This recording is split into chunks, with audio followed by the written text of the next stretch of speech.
Welcome students to this new lecture and also to this new book of our syllabus named as Mechanics, your paper number first. And today we will discuss about the basic aspects of mechanics, why mechanics comes into our study, the branch of mechanics, and finally we reaches on the Newton's law of motion, the three basic law of motion of bodies of or particles. So first we start the this book named as mechanics. So before we started this, we have to acknowledge some topics or some definitions, and then we go forward, straight forward to our syllabus.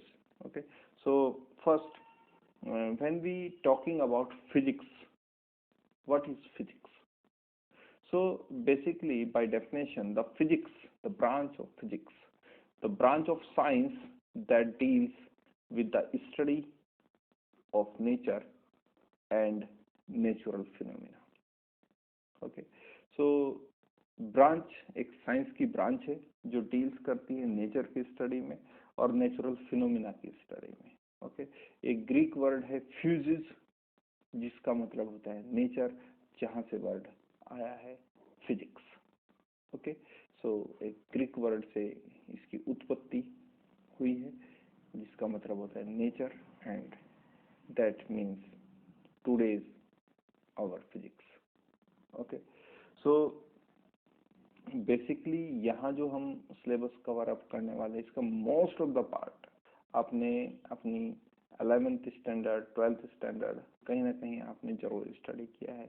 आप basically यहाँ जो पढ़ेंगे वो पढ़ेंगे the Newton's law of motion, the conservation law, the conservation of momentum, the conservation of linear momentum, the conservation of angular momentum. You studied here about work, energy, power, and also moment of inertia and the whole thing, and most of the part you studied in your past class, like in class number 11th or class number 12th. So this is not the new concept for the point of your knowledge or for the point of your status. So यहाँ हम थोड़ा सा उन basic ideas को enhance जरूर करेंगे, लेकिन इस बुक में आपके पास कुछ भी एक बहुत ज़्यादा नया नहीं है. इनमें से बहुत सारे बेसिक्स टॉपिक्स आप वहाँ स्टडी कर चुके हैं. सो यहाँ हम इसको स्टार्ट करने जा रहे हैं, ठीक है. और जैसे जैसे ये आगे बढ़ेगी तो आपको ये रियलाइज भी होगा कि हाँ, ये वही टॉपिक्स हैं, ये वही आइडियाज़ हैं जो हमने क्लास नंबर 11th और क्लास नंबर 12th में स्टडी किए थे. सो बेसिकली वही नॉलेज आपको फिर से एक तरह से रिवाइज करना है in somehow enhance form. Okay, so physics की अगर बात करें, एक ऐसा साइंस है जो नेचुरल फिनोमिना के साथ या स्टडी ऑफ नेचर के साथ डील करता है. ग्रीक वर्ड है फ्यूजिस, जिसका मतलब होता है नेचर, वहाँ से वर्ड आया है फिजिक्स. फिजिक्स के अगर ब्रांचेस को मेनली आप डिवाइड करें एंड तो दो ब्रांचेज में आप फिजिक्स को डिवाइड कर सकते हैं. पहली ब्रांच है क्लासिकल मैकेनिक्स और दूसरी ब्रांच है क्वांटम मैकेनिक्स. तो क्लासिकल मैकेनिक्स की अगर बात करें, जो मैकेनिक्स इस पेपर में हम स्टडी करने जा रहे हैं, ये जो मैकेनिक्स है ये क्लासिकल ही मैकेनिक्स है, क्लासिकल मैकेनिक्स ही है. बिकॉज ये जो क्लासिकल मैकेनिक्स, ये जो पार्ट ऑफ मैकेनिक्स हम यहाँ स्टडी करेंगे आपके सिलेबस में, इसका जो डेवलपमेंट था वो 1900 या आप कहें 18 जो आपकी 20th सेंचुरी थी वहाँ तक 1900 तक हो चुका था.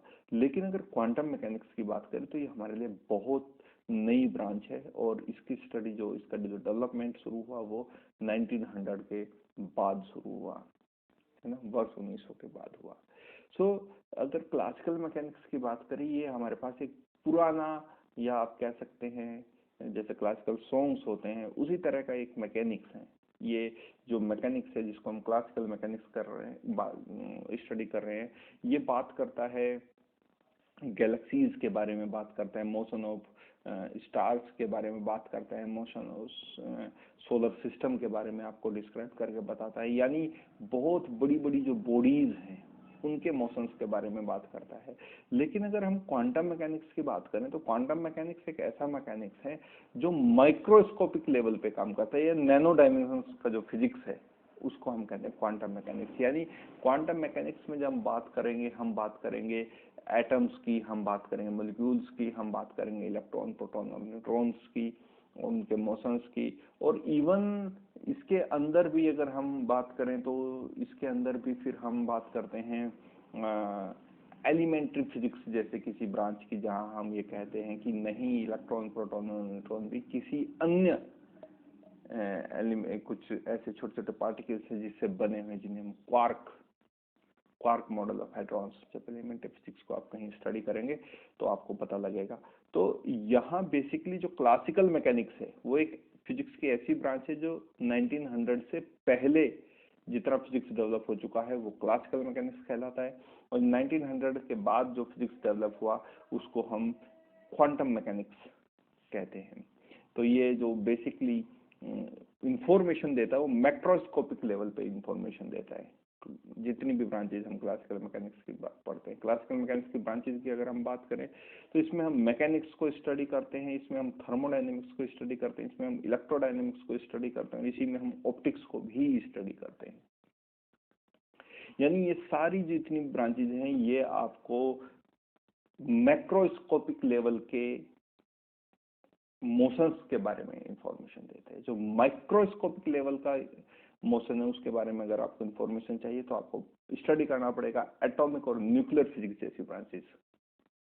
ठीक है, तो इस तरह से हम स्टडी करते हैं। बेसिकली आज हमारा जो कंसंट्रेशन है वो मैकेनिक्स के ऊपर है, और मैकेनिक्स जैसी ब्रांच को जब हम स्टडी करते हैं तो बेसिकली हम बात करते हैं मोशन के ऊपर, है ना, हम बात करते हैं मोशन के ऊपर। जब हम मैकेनिक्स जैसी ब्रांच को स्टडी करते हैं तो हमारा कंसंट्रेशन रहता है मैकेनिक्स जैसी ब्रांच में कि हम स्टडी कर रहे होते हैं मोशंस को। ठीक है, and that is the branch of physics which deals with the motions of an object and cause of motions of object.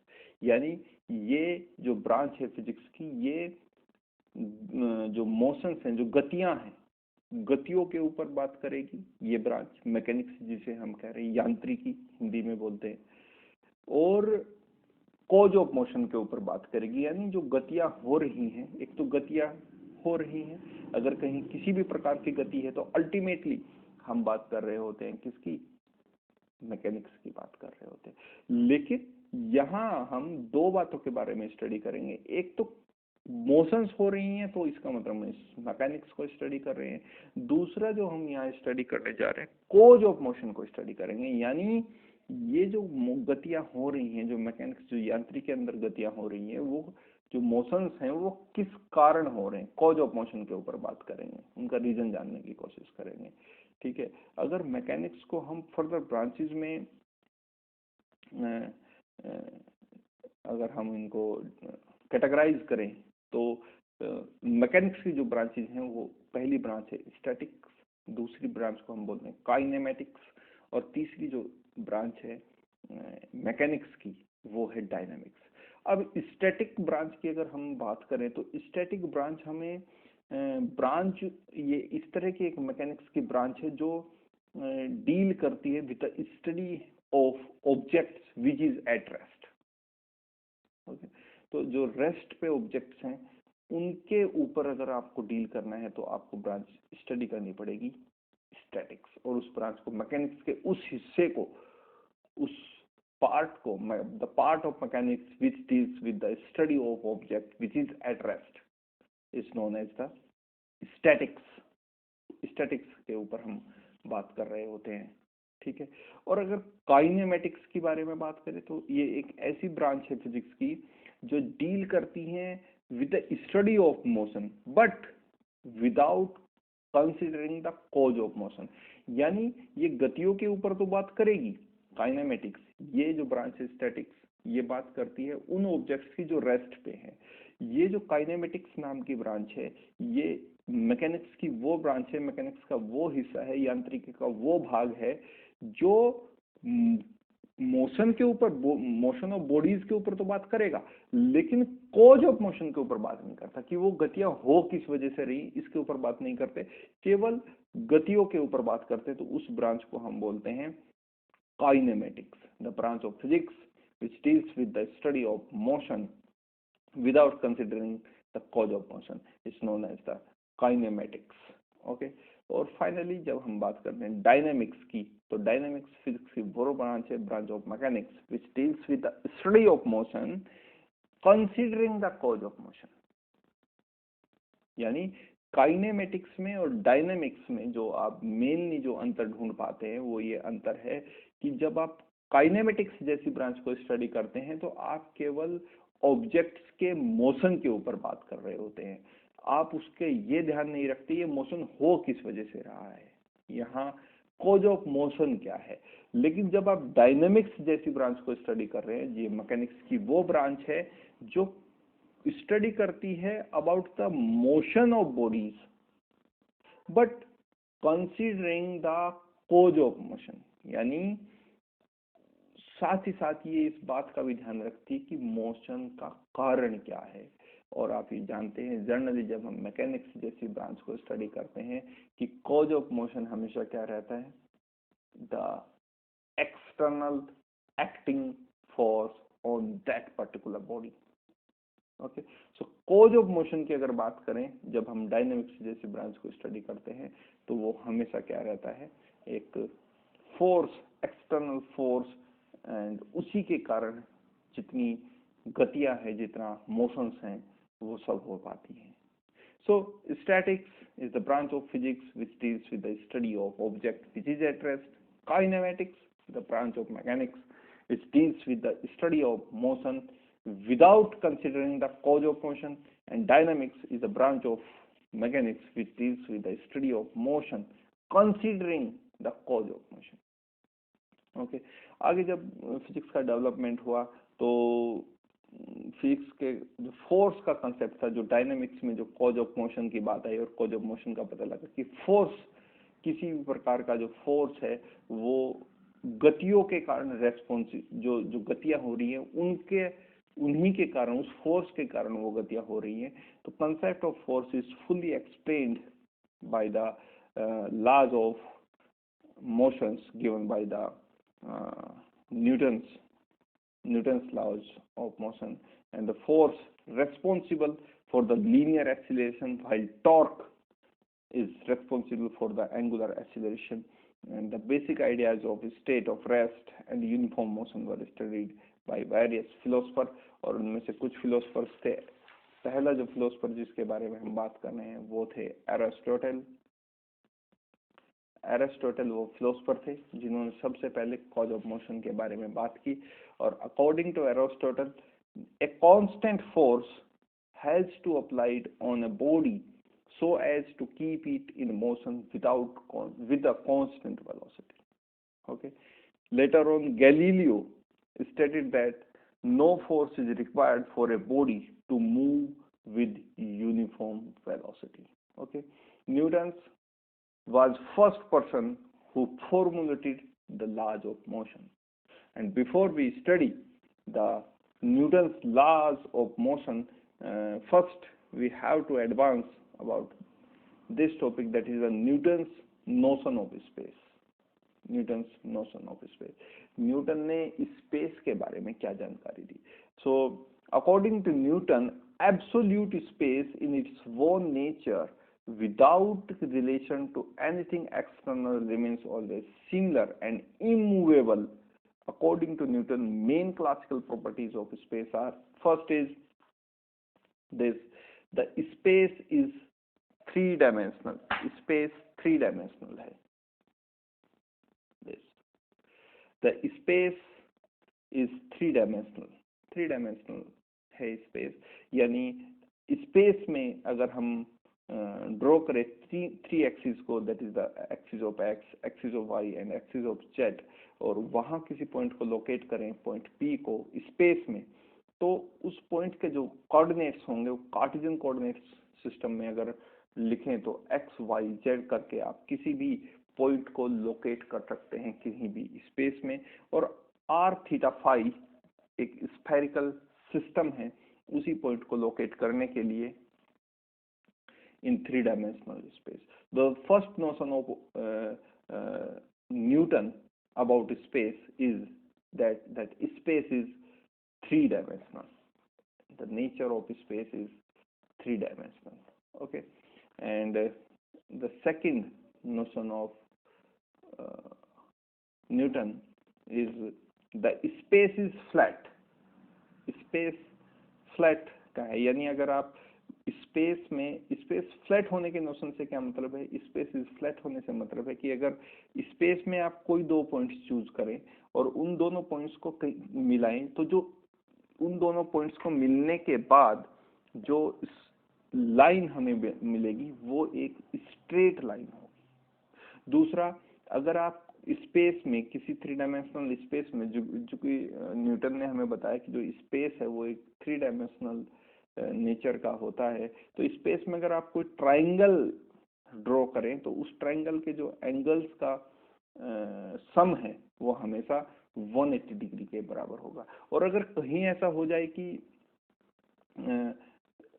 कोई हमारे पास राइट एंगल ट्रायंगल अगर आप कहीं स्पेस में ड्रॉ करते हैं, राइट एंगल ट्रायंगल, तो फिर आपको इस तरह का जो पाइथागोरस फॉर्म है, that is the hypotenuse square is equals to base square plus altitude square, इस तरह का फॉर्मुलेशन वहां करना पड़ेगा।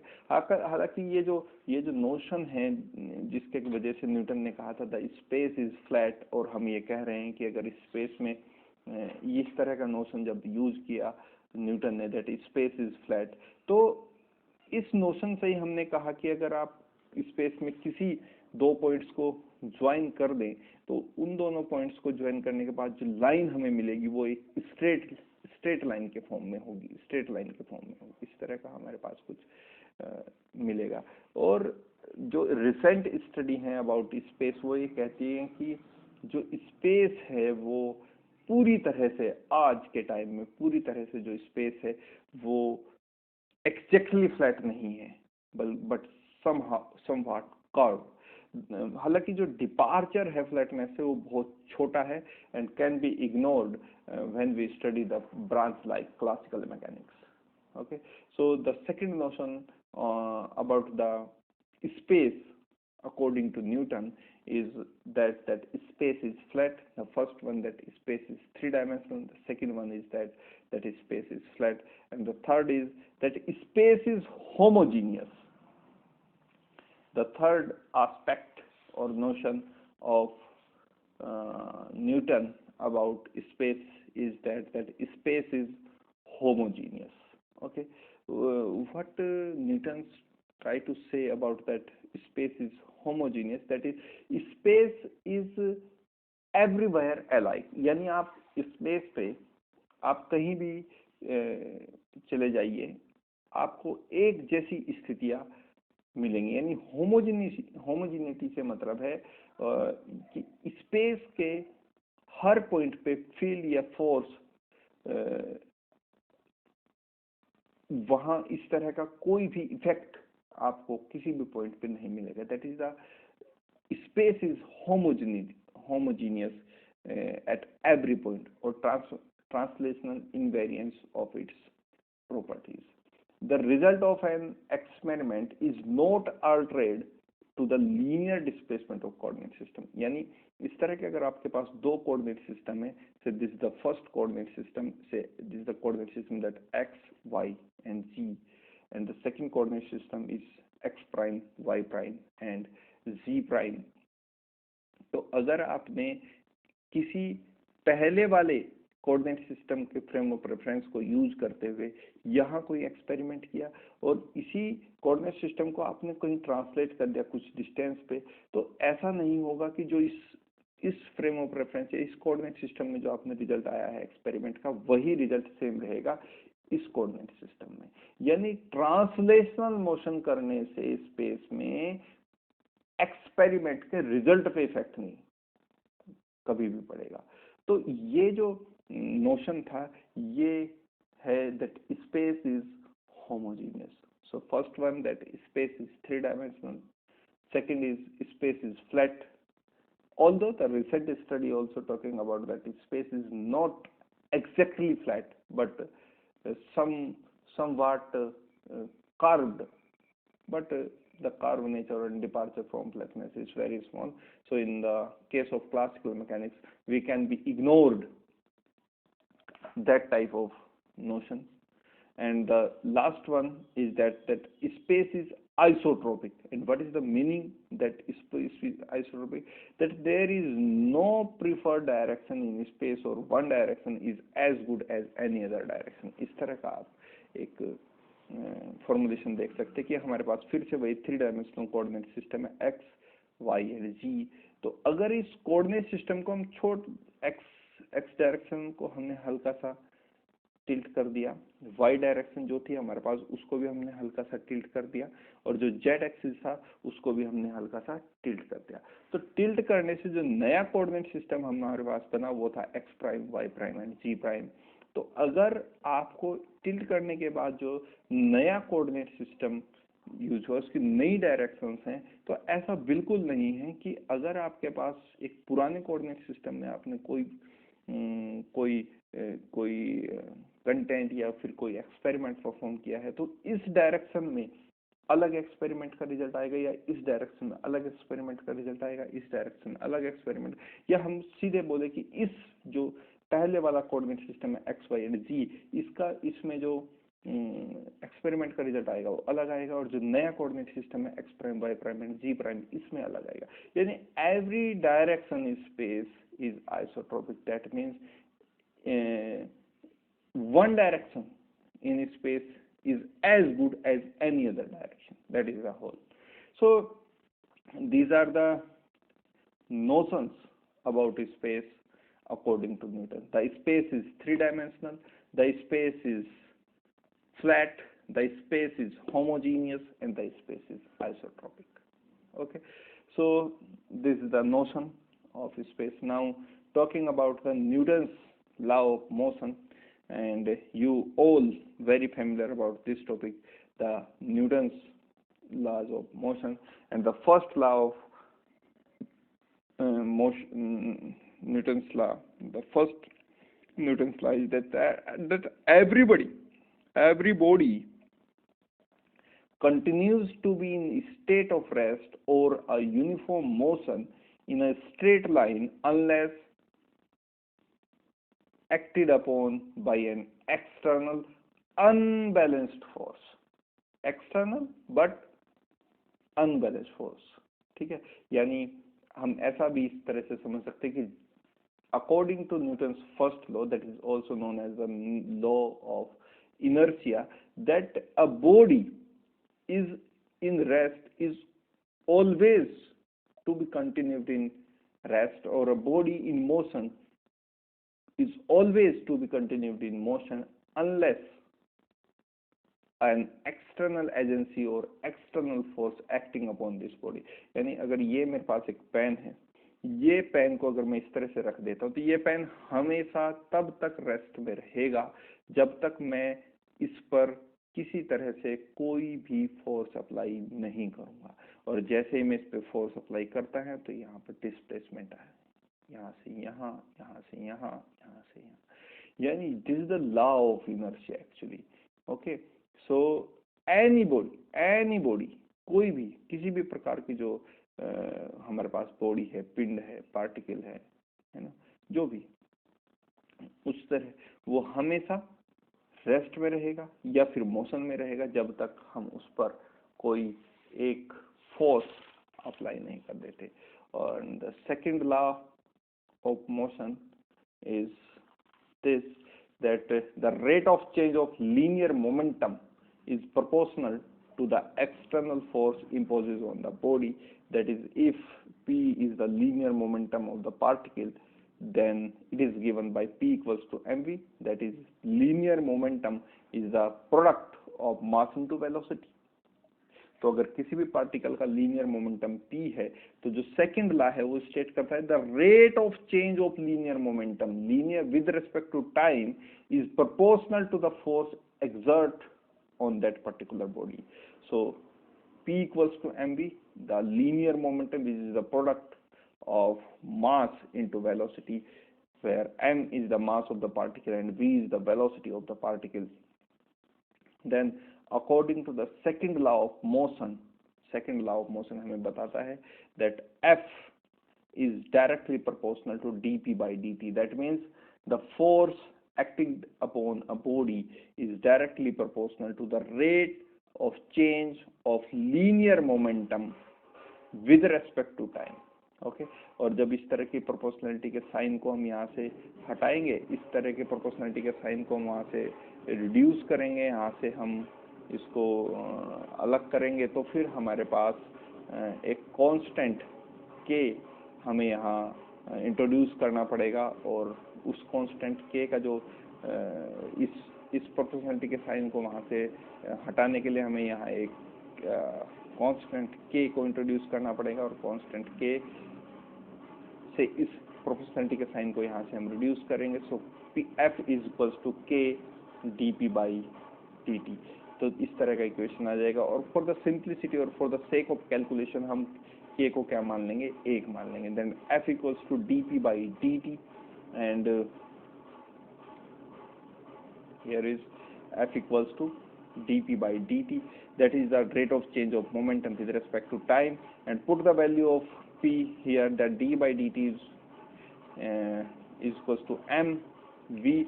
Actually this equation can be written as this type of equation, that d by dt of mv, and when you differentiate this type of equation, then you can easily calculate the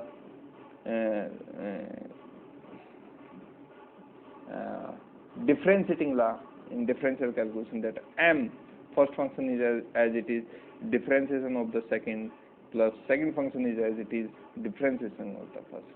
And in the most of the cases we treat the mass as a constant, that's why dm by dt, this term will be 0. So we are left only with m dv by dt, and that is the force acting on a particle.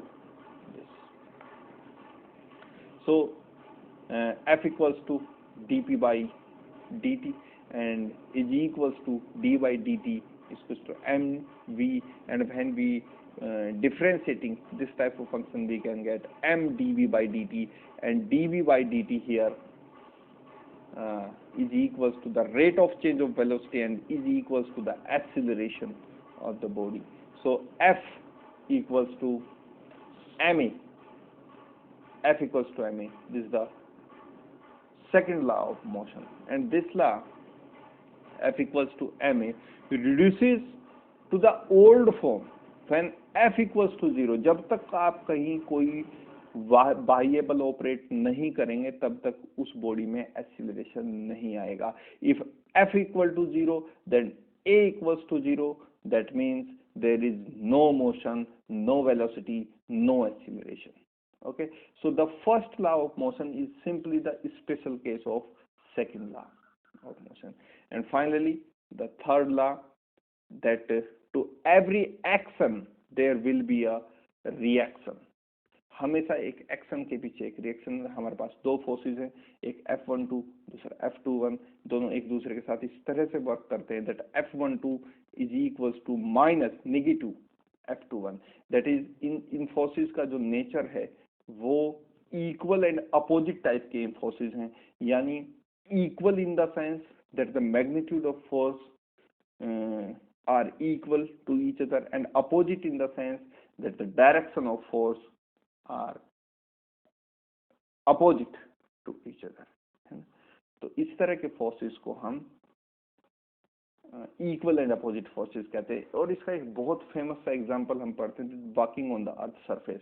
जब हम अर्थ की surface के ऊपर चलते हैं तो हमारे जो पैर हैं, हमारे जो लेग्स हैं, वो अर्थ की सरफेस के ऊपर पीछे की तरफ एक एक्शन फोर्स इम्प्लॉइज करते हैं, और वापस में जवाब में जो अर्थ सरफेस है, जो पृथ्वी है, वो हमारे ऊपर एक रिएक्शन फोर्स इम्पोज करती है, और उस रिएक्शन फोर्स की वजह से ही हम पृथ्वी पर या अर्थ के सरफेस पे आगे चल पाते हैं. That is the most simple and valuable example of Newton's third law, the action and reaction law. That is, every action has definitely a reaction. Okay, तो इस तरह का हम फॉर्मुलेशन पढ़ते हैं कि जब हम पीछे की तरफ अपने पैर से अर्थ सरफेस पे फोर्स इंपोज करते तो अर्थ भी हमारे ऊपर अपोजिट डायरेक्शन में एक फोर्स इंपोज करते हैं, और उस फोर्स को हम कहते हैं the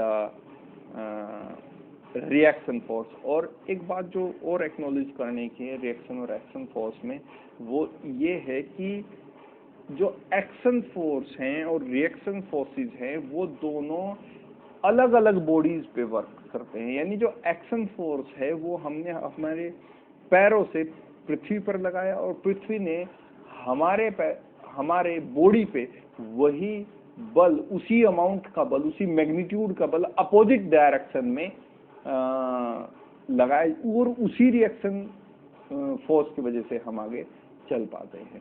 so students, that's all for now, and meet you into the next one. Today we were discussing about the basic concept of mechanics and the introduction of mechanics, the branch of mechanics, and also the Newton's law of motion. So thank you for now. Meet you in the next one. Thank you.